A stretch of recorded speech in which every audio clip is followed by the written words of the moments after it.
Okay, day 83, still no Braverman. This is part two.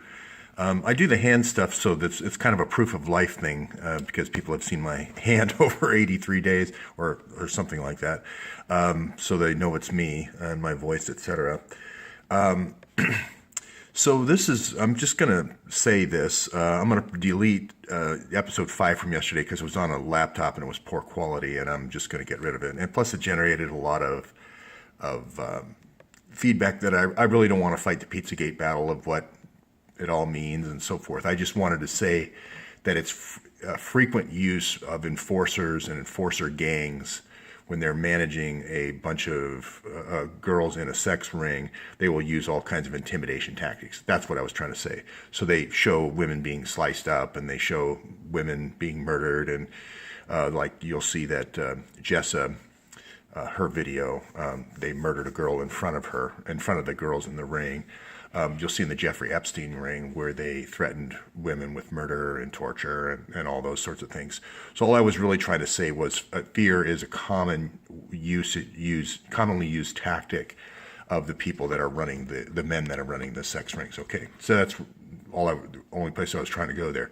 So this episode, I really wanted to talk about, does Braverman know that these are the 6 steps? Does he know that these are the 6 steps that they're doing over and over again, that DynCorp is doing over and over again in 35 or well, probably more like 100 countries, but at least 35 that I've got to so far. But again, the disruption phase, that's Otpor. That's going to be Popovic. Just watch his Twitter. They're going to it'll say Poland, Poland, Poland, and then boom, all of a sudden they'll be in Kaliningrad they'll say, oh, the Russians are coming over the border in Kaliningrad. We've got to attack Kaliningrad. So you have a false flag there, I predict. And then the topple is going to be Osprey and other companies like that. It's going to be Delta Force that's going to be brought in. And the police then come in after the, oops, went dark there. The police come in, and this is going to be DynCorp. And I'll get to all the different DynCorp things, but basically this follows a trend of privatizing contractors in war, privatizing war. Basically, you're going to see down here where Petraeus, the ratio of contractors to soldiers in the first Gulf War was 1 to 55, one contractor for every 55 soldiers. The ratio in the second Gulf War, the George Bush Jr. Wars, or GW, is 1 to 1. And Petraeus goes in front of Congress in 2007 and says we need this private security force, 1 to 1. So, and that's between 2 Bushes. So I always said George H.W. Bush had a very, you can say a lot of bad things about him, but he had a very fine hand, and he knew how to measure himself. He didn't go into Baghdad. He knew how to just stop and get the oil. He didn't have to do all the sex trafficking. These contractors that come in, that's the gross tumor that grows out of this, the Hillary and the George Bush II thing, where they have to do all the police and the sex trafficking and all that stuff. Whereas George Bush I kind of was happy with arms and oil. And he did a little bit of the other stuff, but he was kind of happy with arms and oil. He was kind of an oil guy. Whereas Petraeus is more, going to be with this DynCorp type thing.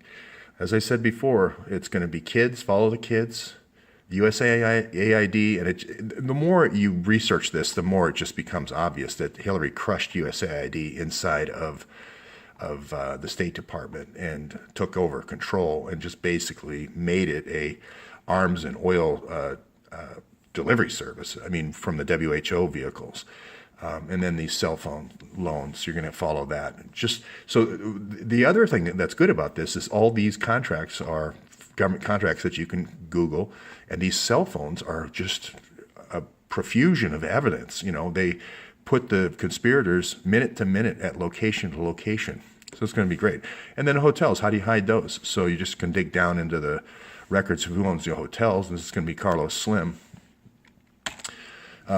So anyway, one of the great things about this work is I get to highlight really super authors. This Laura Dickinson wrote the book on it, literally, Outsourcing War and Peace. Now, it's expensive. It's $40, but she basically goes through this whole DynCorp thing in in fantastic detail. So everyone says, well, why don't you write a book rather than doing these storyboards every day? I do the storyboards every day to move the story along and focus on current events. I'll just point and reference great authors. This Outsourcing War and Peace is all about DynCorp. So you're going to see, and here's, New York Times and so forth. Hey, they're hiring corporate employees to sell young women and girls for sex trafficking. I mean, black and white. There's no, here's Flint Chambers, lap dances for the Afghanistan cops. Here's Catherine Volkovic, with DynCorp in Kosovo, and they made a movie out of it. So this isn't a secret.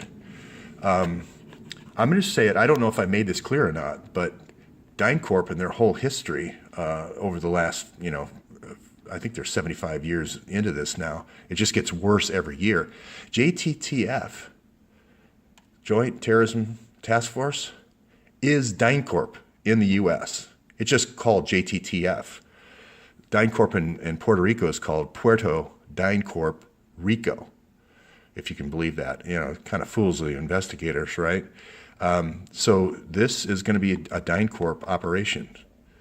Okay, he works for DynCorp. Okay, so I don't want to hide anything. You're going to see in the U.S. it's going to be organizations like G4S. This is the company that hired Mateen, and in the U.K. it's going to be Serco. So they're going to have their subsidiaries. Wackenhut is going to be before that. But DynCorp has lawsuits here for the exact same thing we've been talking about. And you can see the citations below in Ecuador and Colombia. If you read Confessions of an Economic Hitman, you'll see that it was about Ecuador. You're going to see the same thing in Indonesia. In that whole book, it's going to be DynCorp doing the fun stuff. And the only reason I say this is he is going to be Trump's advisor, top advisor, economic advisor. This is Steve Feinberg is on the docket for being the advisor. This guy who's been involved in all this stuff. Now, admittedly, he didn't do it all. He bought the company. I don't know when he bought it. I think it was about 2009-ish.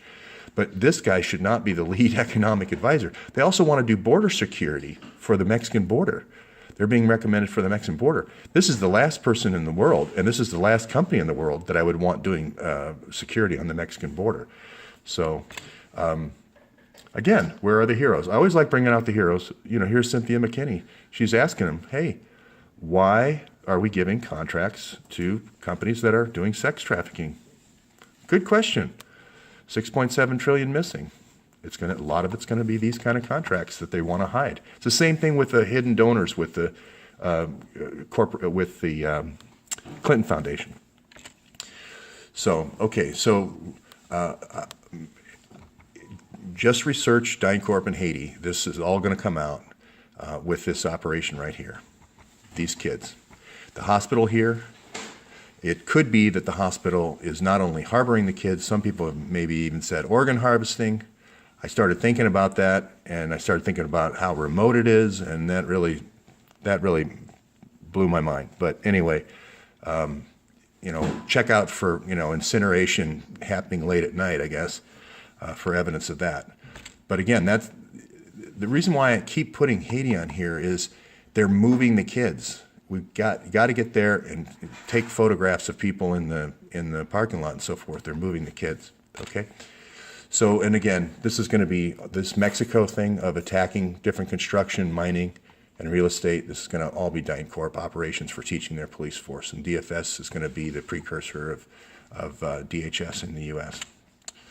Okay? So, and again, the hero here, Conchita Sarnoff, DynCorp helicopters, DynCorp planes, DynCorp employee, all this, Tyler Drumheller, all of those operations in NATO, Europe, DynCorp.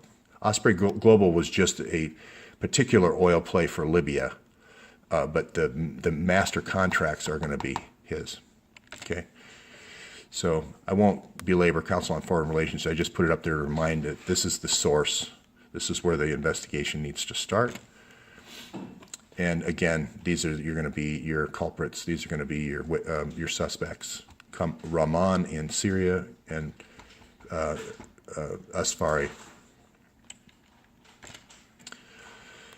And again, 650,000 emails, time to produce those with McCabe. And again, the most important thing right now is send 200 agents to Haiti. That's where the girls are. That's where the warehouse is. So